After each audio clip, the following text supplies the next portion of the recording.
नमस्कार, आप देख रहे हैं आज की खबर और आपके साथ मैं हूं दीक्षा कोहली। खबरों पर विस्तार से डालेंगे नजर, लेकिन सबसे पहले शुरुआत हेडलाइंस के साथ। यूक्रेन पर जारी हमले के बीच रूस का बड़ा ऐलान, युद्धग्रस्त 2 शहरों में संघर्ष विराम पर सहमत मॉस्को। अब तक 14 लाख से ज्यादा लोगों का यूक्रेन से पलायन। सुरक्षा परिषद ने परमाणु दुर्घटना की आशंका को लेकर किया सचेत।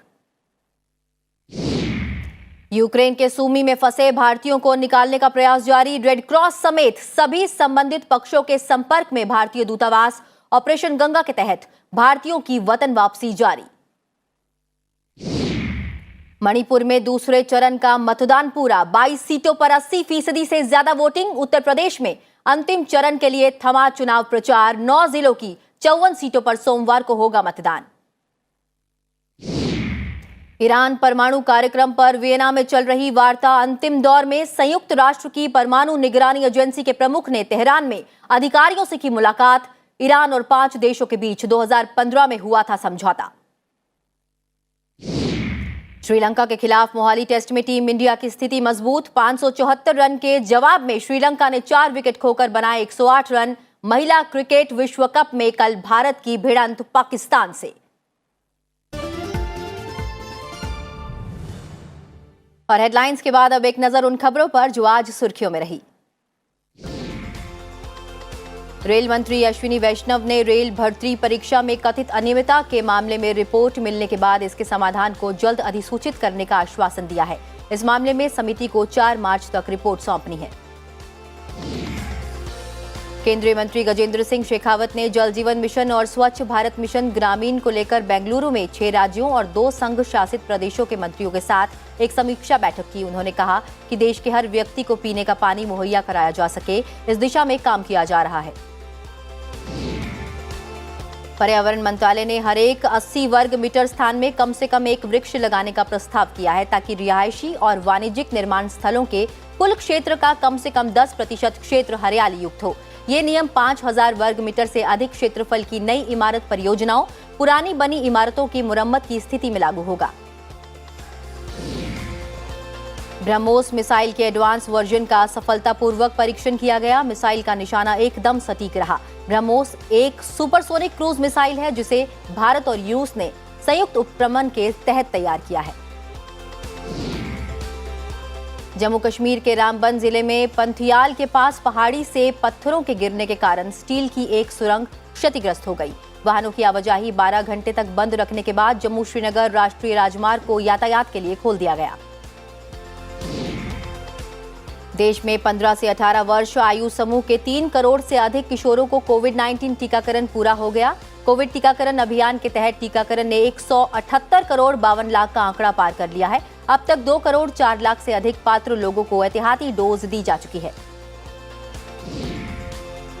चीन ने अपने रक्षा बजट में 7.1% की वृद्धि कर $230 अरब करने का प्रस्ताव किया है, जो पिछले साल के $209 अरब के मुकाबले $21 अरब अधिक है। इस वृद्धि के साथ चीन का रक्षा बजट भारत के रक्षा बजट के मुकाबले 3 गुना हो गया है। वहीं चीन ने जीडीपी का लक्ष्य पिछले साल के 6.1% से घटाकर 5.5% कर दिया है। उत्तर कोरिया ने समुद्र में एक संदिग्ध बैलिस्टिक मिसाइल का परीक्षण किया है। दक्षिण कोरिया के जॉइंट चीफ ऑफ स्टाफ के मुताबिक उत्तर कोरिया ने राजधानी प्योंगयांग से संभावित बैलिस्टिक मिसाइल देश के पूर्वी समुद्र की ओर दागी है। ये नहीं पता चल सका है कि वे कितनी दूर जाकर गिरी है। फाइनेंशियल एक्शन टास्क फोर्स ने पाकिस्तान को ग्रे सूची में रखा है और इस्लामाबाद को अपनी वित्तीय प्रणाली में शेष कर्मियों के जल्द सुधारने को कहा है। पाकिस्तान धन संशोधन और आतंकी वित्त पोषण पर लगाम लगाने में नाकाम रहने के कारण जून 2018 से ही पेरिस स्थित FATF की ग्रे सूची में बना हुआ है।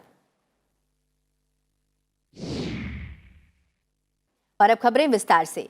रूसी सेना यूक्रेन के 2 क्षेत्रों में संघर्ष विराम पर सहमत हो गई है, ताकि वहां फंसे नागरिकों को सुरक्षित निकाला जा सके। रूस की सरकारी न्यूज एजेंसियों ने यह जानकारी दी है।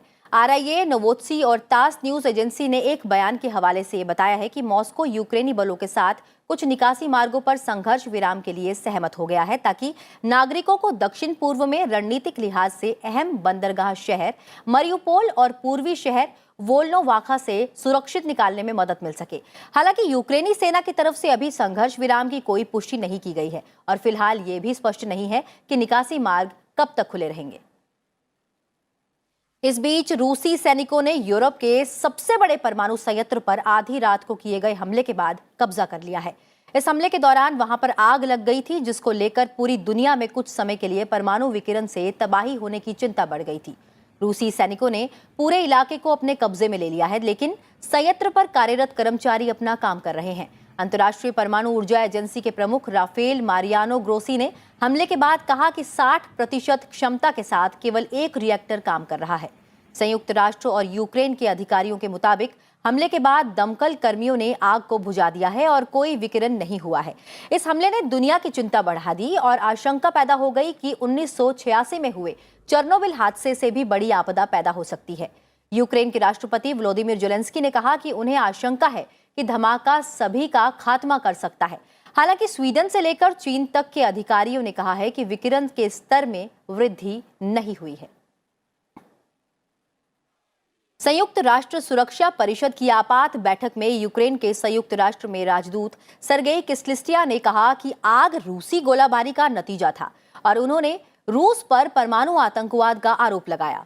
ज़पोरिजिया परमाणु ऊर्जा संयंत्र के पास आग लगने की तस्वीरें आने के बाद संयुक्त राष्ट्र सुरक्षा परिषद की एक आपातकालीन बैठक में अंतर्राष्ट्रीय परमाणु ऊर्जा एजेंसी ने कहा कि परमाणु ऊर्जा संयंत्र में विकिरण के स्तर में कोई परिवर्तन नहीं हुआ। आईएईए के महानिदेशक मारियानो ग्रासी के मुताबिक परमाणु ऊर्जा संयंत्र पर हमले के लिए कौन जिम्मेदार है, इस बारे में अभी पुख्ता जानकारी नहीं है। उन्होंने कहा कि परमाणु ऊर्जा संयंत्र के नजदीक स्थित एक इमारत के पास यह हमला हुआ था। उन्होंने कहा कि कुछ दिन पहले जानकारी मिली थी कि रूस की सेना ज़पोरिजिया परमाणु ऊर्जा संयंत्र पर नियंत्रण पाने के लिए उस ओर बढ़ रही है। सुरक्षा परिषद की यह आपातकालीन बैठक America, Britain, France, Norway, Ireland और अल्बानिया की ओर से बुलाई गई थी। इस बीच यूक्रेन में मानवीय स्थिति पर विचार के लिए संयुक्त राष्ट्र सुरक्षा परिषद की सोमवार को फिर बैठक होगी।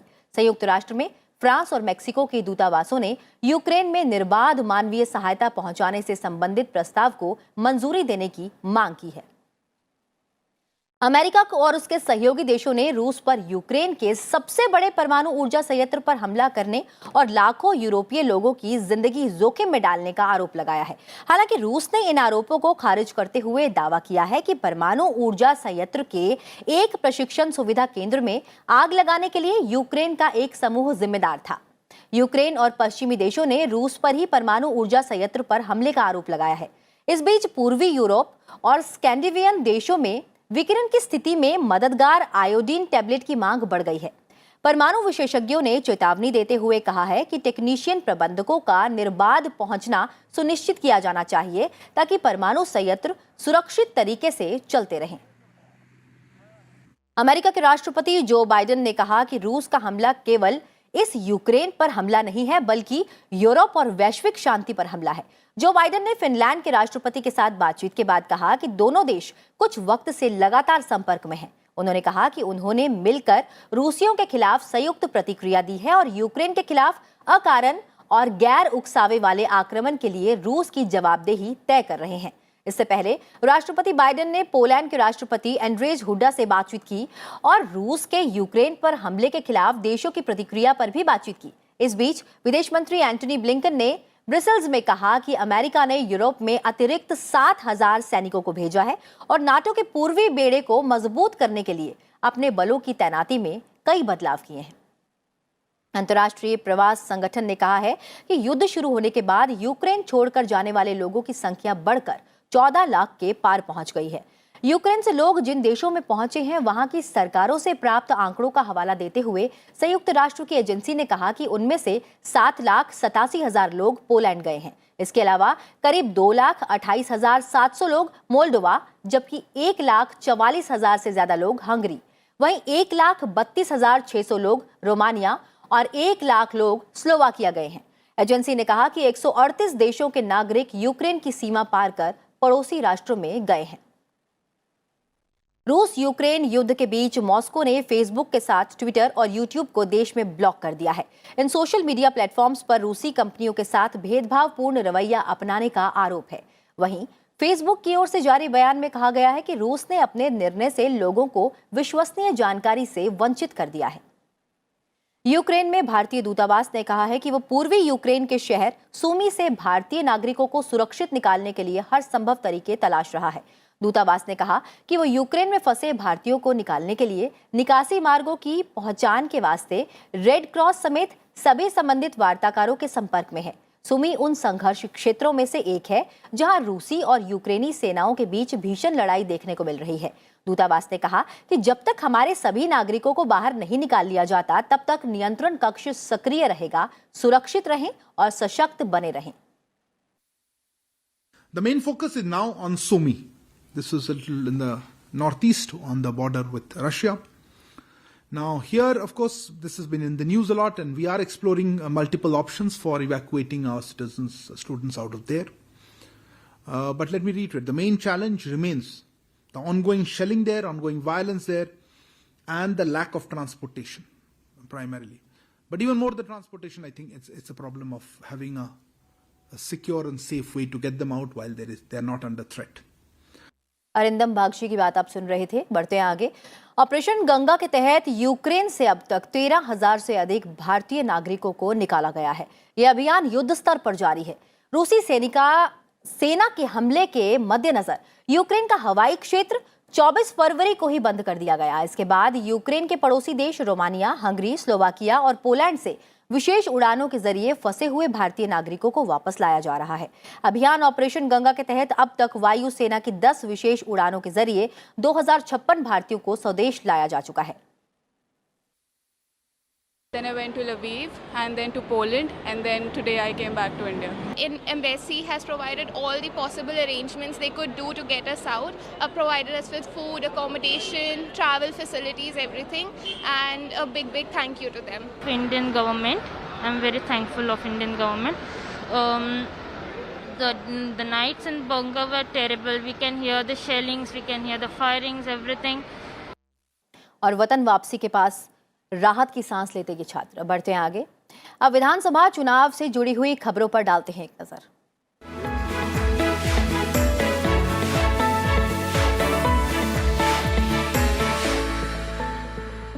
मणिपुर विधानसभा चुनाव के दूसरे चरण की 22 सीटों के लिए मतदान शांतिपूर्ण संपन्न हो गया। कड़ी सुरक्षा और कोविड-19 प्रोटोकॉल के सख्त पालन के बीच राज्य के 6 जिलों के 1247 मतदान केंद्रों पर सुबह 7 बजे मतदान शुरू हुआ। मतदान को लेकर लोगों में खासा उत्साह देखने को मिला। महिलाएं और युवा मतदान केंद्रों पर अपनी बारी का इंतजार करते हुए नजर आए। इस चरण में थाउबल, चंदेल, उखरूल, सेनापति, तामेंगलोंग और जिरीबाम जिलों की 22 सीटों के लिए वोटिंग हुई।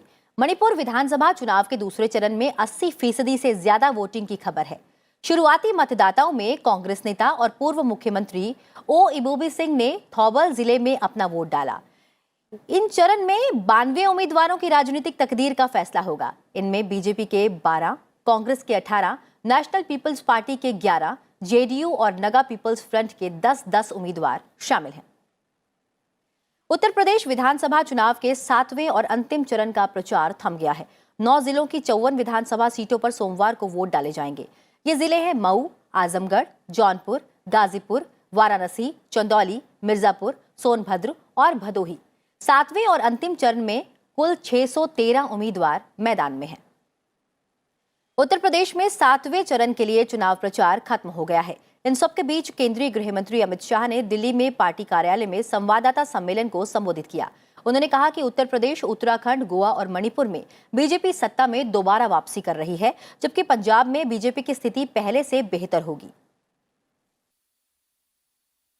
मैं कह सकता हूं कि 5 राज्यों में बूथ स्तर से लेकर राष्ट्रीय अध्यक्ष तक और हमारे सर्वोच्च नेता नरेंद्र मोदी तक सभी लोगों ने एक वाक्यता के साथ प्रचार कर भारतीय जनता पार्टी के हर राज्य के चुनावी मुद्दों को और हमारे उपलब्धियों को जनता तक पहुंचाया है। तो मैं निश्चित रूप से कह सकता हूं कि भारतीय जनता पार्टी के प्रचार अभियान को 5 राज्यों में जनता ने एक बहुत अनुकूल प्रतिसाद दिया है। आप सुन रहे थे गृह मंत्री अमित शाह को। बढ़ते हैं आगे और विधानसभा से जुड़ी कुछ और खबरों पर डालते हैं नजर। उत्तर प्रदेश में आखिरी दौरे का प्रचार थमने से पहले सभी पार्टियों के दिग्गजों ने धुआंधार प्रचार किया। एक नजर डालते हैं विधानसभा से जुड़ी उन खबरों पर जो आज सुर्खियों में रही, जैसे कि उत्तर प्रदेश में चुनाव प्रचार के आखिरी दिन प्रधानमंत्री नरेंद्र मोदी ने वाराणसी के खजूरी में विधानसभा और जनसभा को संबोधित किया। उन्होंने उत्तर प्रदेश के विधानसभा चुनावों को सत्ता समर्थक चुनाव करार देते हुए कहा कि लोग खुद मौजूदा सरकार को सत्ता में बनाए रखने के लिए लड़ रहे हैं। वहीं उन्होंने वोकल फॉर लोकल से चिढ़ने का आरोप लगाते हुए विपक्ष को घेरा। केंद्रीय गृह मंत्री अमित शाह ने जौनपुर में राज्य के कानून व्यवस्था की तारीफ की। उन्होंने दावा किया कि प्रदेश में 5 साल में कानून व्यवस्था में बड़ा परिवर्तन आया है। उन्होंने कहा कि ऐसे नेताओं को राजनीति में रहने का कोई हक नहीं जो लोगों की जान की परवाह किए बिना राजनीतिक खिचड़ी पकाते हैं। बीजेपी अध्यक्ष जेपी नड्डा ने भदोही में विपक्ष पर निशाना साधा। उन्होंने कहा कि विपक्षी दल विकास की बजाय सांप्रदायिकता और तुष्टीकरण की राजनीति करते हैं। जेपी नड्डा ने कहा कि प्रदेश सरकार ने स्वास्थ्य सुविधाओं के साथ शिक्षा पर फोकस किया है। उत्तर प्रदेश के मुख्यमंत्री योगी आदित्यनाथ ने आजमगढ़ में विपक्ष पर हमला किया। उन्होंने कहा कि विपक्ष में विकास, गरीबी और रोजगार के लिए नहीं, आतंकवादियों के लिए संवेदनाएं थी। आज उनके कार्यकाल में प्रदेश दंगा मुक्त हो गया है। समाजवादी पार्टी के अध्यक्ष अखिलेश यादव ने अंतिम चरण के आखिरी दिन आजमगढ़ में बीजेपी पर हमला किया। उन्होंने कहा कि 6 चरणों के चुनाव के बाद बीजेपी नेताओं ने अपने घरों से झंडे उतार लिए हैं। बीजेपी नेताओं का झूठ कहीं टिक नहीं पा रहा। उत्तर प्रदेश में होने वाले विधानसभा चुनाव में वोटरों को मतदान के प्रति प्रेरित करने के लिए बीएचयू के एनएसएस के वॉलंटियर्स ने वाराणसी के 80 घाट पर चेन बनाकर वोटरों को मतदान के प्रति जागरूक किया।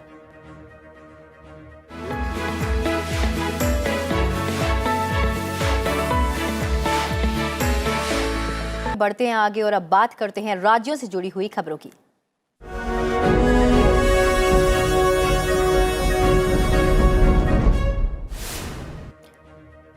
प्रधानमंत्री नरेंद्र मोदी कल पुणे दौरे पर जाएंगे। प्रधानमंत्री यहां पुणे मेट्रो रेल परियोजना को हरी झंडी दिखाएंगे। ये परियोजना 11,400 करोड़ रुपए से अधिक की लागत से पूरी की गई है। प्रधानमंत्री यहां विभिन्न विकास परियोजनाओं का उद्घाटन और शिलान्यास भी करेंगे। बिहार विधान परिषद चुनाव के लिए कांग्रेस ने 8 उम्मीदवारों के नाम का ऐलान कर दिया है। पार्टी की ओर से जारी उम्मीदवारों की सूची के मुताबिक कटिहार से सुनील कुमार यादव, पश्चिमी चंपारण से मोहम्मद अशफाक अहमद, मधुबनी से सुबोध मंडल और सीतामढ़ी सह शिवहर से नूरी बेगम उम्मीदवार होंगी। असम के 80 नगर निकायों में 977 वार्ड में कल मतदान होगा। राज्य के निकाय चुनाव के इतिहास में पहली बार ईवीएम का इस्तेमाल किया जाएगा। चुनाव में 2532 उम्मीदवार अपनी किस्मत आजमा रहे हैं। मतगणना 9 मार्च को होगी। अंडमान निकोबार द्वीप समूह में रविवार को होने वाले पंचायत और नगर निगम चुनाव के मतदान की तैयारियां पूरी कर ली गई हैं। यहां कल 800 केंद्रों पर कुल 2,97,940 मतदाता अपने मताधिकार का प्रयोग करेंगे। मतगणना 8 मार्च को होगी। दिल्ली के उप मुख्यमंत्री मनीष सिसोदिया ने 2 सरकारी स्कूलों में 2 स्विमिंग पूल्स का उद्घाटन किया। उन्होंने कहा कि यहां अप्रैल से कंपटीशन की तैयारियां शुरू हो जाएंगी। सरकार बाकी के स्कूलों में भी इस तरह के स्विमिंग पूल बनाने की कोशिश में जुटी है। तमिलनाडु में एआईएडीएमके ने पार्टी समन्वयक ओ पनीरसेल्वम के भाई ओ राजा सहित फेनी जिले के 30 से अधिक पदाधिकारियों को बर्खास्त कर दिया है। इन लोगों ने एक होटल में पार्टी की पूर्व नेता शशिकला से मुलाकात की थी। सीबीआई की विशेष अदालत ने एनएसई को कोलोकेशन मामले में नेशनल स्टॉक एक्सचेंज की पूर्व प्रबंधक निदेशक और मुख्य कार्यकारी अधिकारी चित्रा रामकृष्ण की अग्रिम जमानत याचिका खारिज कर दी है। सीबीआई ने पिछले हफ्ते इस मामले की जांच का दायरा बढ़ाया था।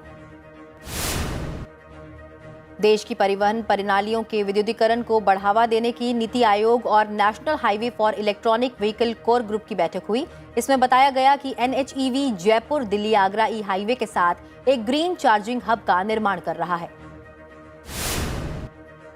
शेयर बाजार बीएसई ने तमिलनाडु सरकार की एमएसएमई व्यापक और निवेश संवर्धन ब्यूरो के साथ अपनी साझेदारी की घोषणा की है। इस साझेदारी का उद्देश्य सूचीबद्धता के लाभ के बारे में राज्य के सूक्ष्म, लघु और मध्यम उद्यमों के बीच जागरूकता बढ़ाना है। जम्मू कश्मीर में सीमा सुरक्षा बल ने अंतर्राष्ट्रीय सीमा पर संदिग्ध पाकिस्तानी ड्रोन दिखाई देने के बाद सर्च ऑपरेशन तेज कर दिया है। जवानों ने ड्रोन पर उस समय गोलीबारी की जब वो अरनिया के नागरिक इलाके में दाखिल हुआ। जम्मू कश्मीर के सांबा जिले में एसयूवी के सड़क से फिसलकर गहरी खाई में गिरने से 5 लोगों की मौत हो गई है। एक व्यक्ति घायल हो गया है। वाहन में सवार लोग पंजाब से श्रीनगर की ओर जा रहे थे। हादसा मानसर में जमोदा के पास हुआ।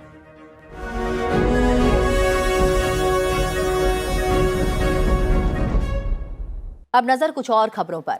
पाकिस्तान के इस्लामाबाद में आयोजित स्थायी सिंधु आयोग की 117वीं वार्षिक बैठक में हिस्सा लेने के बाद भारतीय दल स्वदेश लौट आया है। भारत लौटने के बाद भारतीय दल ने बताया कि 1960 की सिंधु जल संधि के तहत दोनों देशों ने द्विपक्षीय चर्चा से भारत और पाकिस्तान के सिंधु बेसिन में 6 नदियों के पानी को साझा कर हर मुद्दे को हल करने का प्रयास किया है।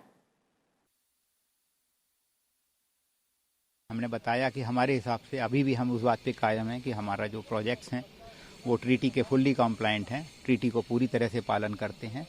उसके बाद भी अगर उनका कोई वो है तो हम लोग आपस में मिलकर बात करेंगे और सुलझा लेंगे। इंडिया का हमेशा से ये मानना है कि जो बायलैटरल बातें हैं वो बायलैटरल ही होती हैं। तो हम लोग मिलेंगे, आपस में फिर मिलेंगे। अभी शायद जनवरी मई के आसपास हमारी फिर मुलाकात हो सकती है। ईरान के परमाणु कार्यक्रम पर वियना में चल रही वार्ता अंतिम दौर पर पहुंच गई है। इस बीच संयुक्त राष्ट्र की परमाणु निगरानी एजेंसी के प्रमुख ने तेहरान में ईरान के अधिकारियों से मुलाकात की। अंतर्राष्ट्रीय परमाणु ऊर्जा एजेंसी के प्रमुख राफेल मारियानो ग्रोसी ने कहा कि तेहरान की उनकी यात्रा का मकसद बाकी मुद्दों पर बातचीत करना है। ग्रोसी ने तेहरान पहुंचकर ईरान के असैन्य परमाणु ऊर्जा कार्यक्रम संगठन के प्रमुख मोहम्मद इस्लामी से मुलाकात की। उनके ईरान के विदेश मंत्री हुसैन आमिर अब्दुल्लाहियान से मुलाकात करने का भी कार्यक्रम है। Such a comprehensive agreement like Barjam would be possible if the agency and Iran would not be seeing eye to eye on how to resolve these important safeguards issues. Iran और 5 दूसरे देशों के बीच 2015 में परमाणु समझौता हुआ था, लेकिन 2018 में अमेरिका के तत्कालीन राष्ट्रपति डोनाल्ड ट्रंप ने इस समझौते से अपने देश के बाहर निकलने की घोषणा कर दी थी, जिसके बाद समझौता अधर में लटक गया था। अब इसे बहाल कराने के लिए वियना में ईरान और 5 अन्य देशों के बीच वार्ता चल रही है। श्रीलंका के खिलाफ मोहाली में खेले जा रहे टेस्ट मैच में टीम इंडिया ने मजबूत स्थिति बना ली है। भारत ने अपनी पहली पारी के आधार पर 466 रनों की बढ़त बना ली है।